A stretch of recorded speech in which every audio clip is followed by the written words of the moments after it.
They didn't say anything cruel out loud. That's what made it worse.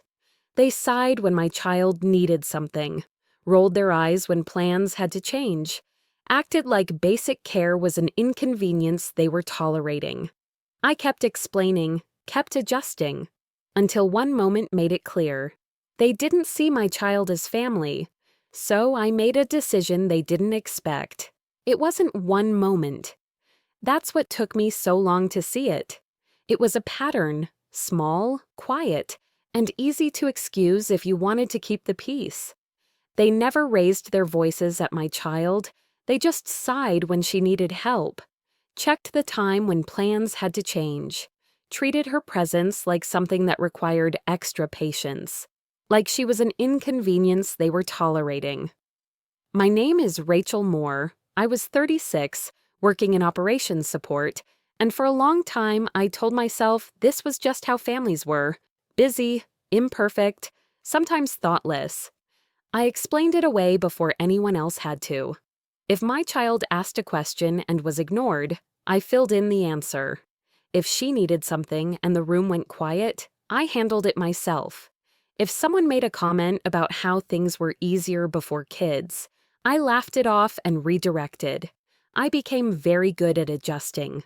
I told myself they didn't mean it, that they loved her in their own way, that I was being sensitive, that if I just explained things better, her routines, her needs, her personality, they'd eventually understand. So I explained, over and over. The more I explained, the more invisible the problem became. Because explaining made it seem optional, like respect was something that needed justification. There were moments I noticed my child changing. She asked for help less. She waited longer before speaking. She watched faces before deciding whether something was worth saying. Those were quiet signs, easy to miss, easy to rationalize. One afternoon, after a long visit, she asked me a question that stopped me cold. "Am I being annoying?" She asked it carefully, like she already knew the answer might be yes. I told her no, immediately. But the truth was harder to face. Someone had taught her to ask that. And it wasn't a stranger. That was when I realized something important. I had been explaining their behavior to protect the relationship. But in doing that, I'd been asking my child to shrink, just a little, to make everyone else comfortable. I didn't decide anything that day, not yet. But something shifted, because once you see a pattern clearly, you can't unsee it. And the moment I stopped explaining it to myself was the moment the decision began forming. Once I noticed it, I couldn't stop seeing it. The small pauses before anyone responded to my child. The way conversations continued over her head. How offers of help came with a sigh, like they were doing us a favor. Nothing overt. Nothing you could point to without being accused of overreacting. That's what made it effective. I tried one last time to explain, not emotionally, not confrontationally, just factually. I said she needed a little more patience, that she was still learning routines, that being brushed off made her hesitate. They nodded, agreed, and then did nothing differently. Instead, the comments shifted. "She's very sensitive. You can't expect everyone to adjust. You're hovering." I recognized the pattern immediately. The problem wasn't how they treated her. The problem was that I'd noticed. I started doing less. Not as a test, not as a punishment, just less. I stopped jumping in to smooth things over. Stopped filling silences. Stopped anticipating discomfort before it happened. And the change was immediate.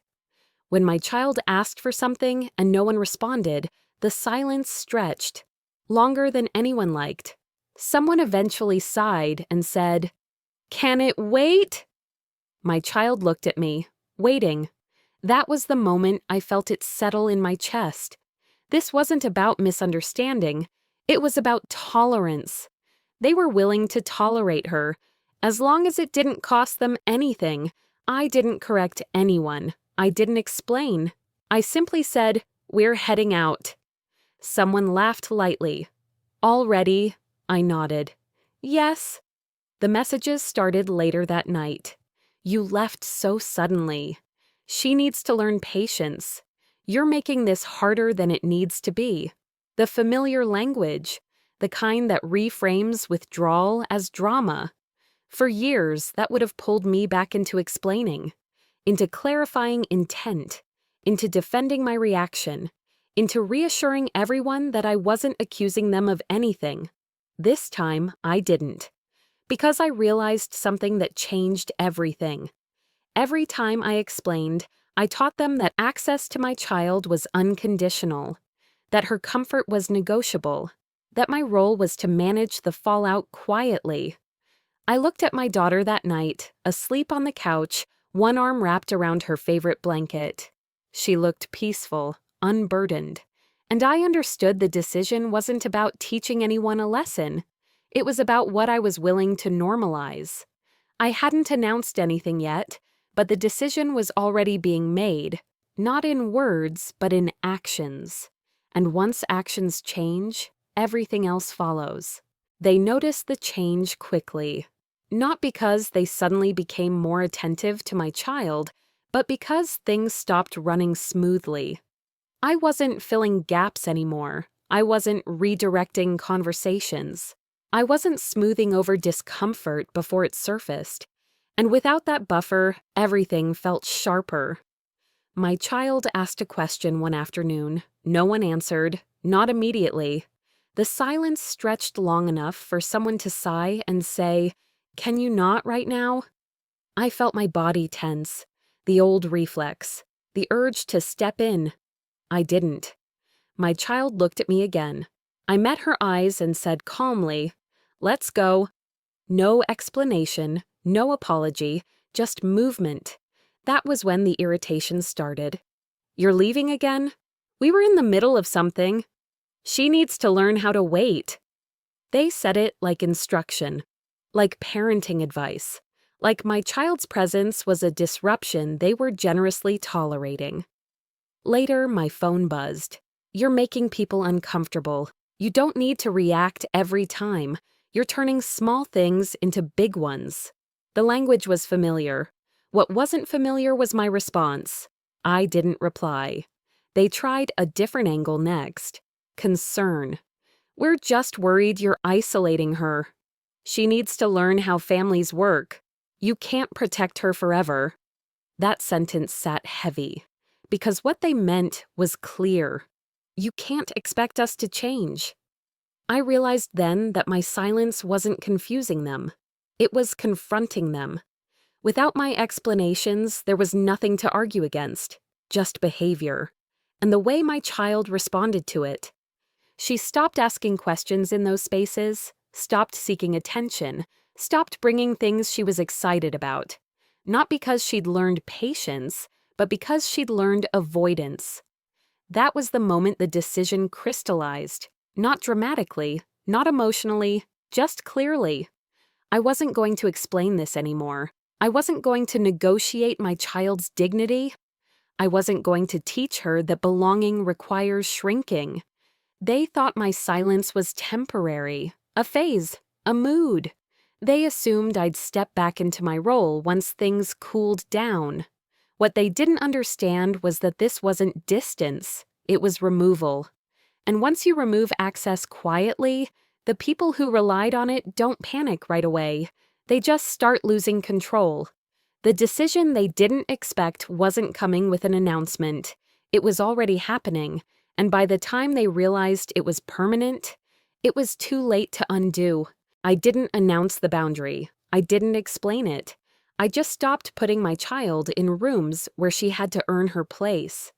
The invitations slowed first, casual plans, drop-ins, holidays framed as low-key. I declined without justification, no stories, no explanations, no reassurance that everything was fine. Because everything wasn't, they noticed eventually. Not because they missed my child, but because they missed access. They missed the version of me who adjusted schedules, translated needs, and absorbed discomfort so no one else had to. Without that version, Things felt different, sharper. They asked what changed. I didn't list examples. I didn't revisit conversations. I didn't defend my decision. I said one sentence. She deserves to be where she's wanted. There was silence on the other end. After that, the tone shifted. They accused me of overreacting, of being dramatic, of isolating her. They said I was making assumptions. But assumptions don't change behavior. And behavior was the only thing I was paying attention to. My child changed too. She stopped asking if she was being annoying. She spoke without scanning faces. She laughed without hesitation. Those small changes told me everything. I didn't walk away to make a point. I walked away because staying would have taught her the wrong lesson. That comfort matters more than dignity. That love is conditional. That belonging requires silence. They treated my child like an inconvenience. They thought I'd keep explaining it away. They thought I'd stay for the sake of family. Instead, I chose something else. I chose clarity over access, safety over tradition, my child over their comfort. And that was the decision they didn't expect. Not loud, not dramatic, just final. Because when someone shows you they can tolerate making a child feel small, the strongest response isn't an argument, it's removal. And I don't explain that anymore.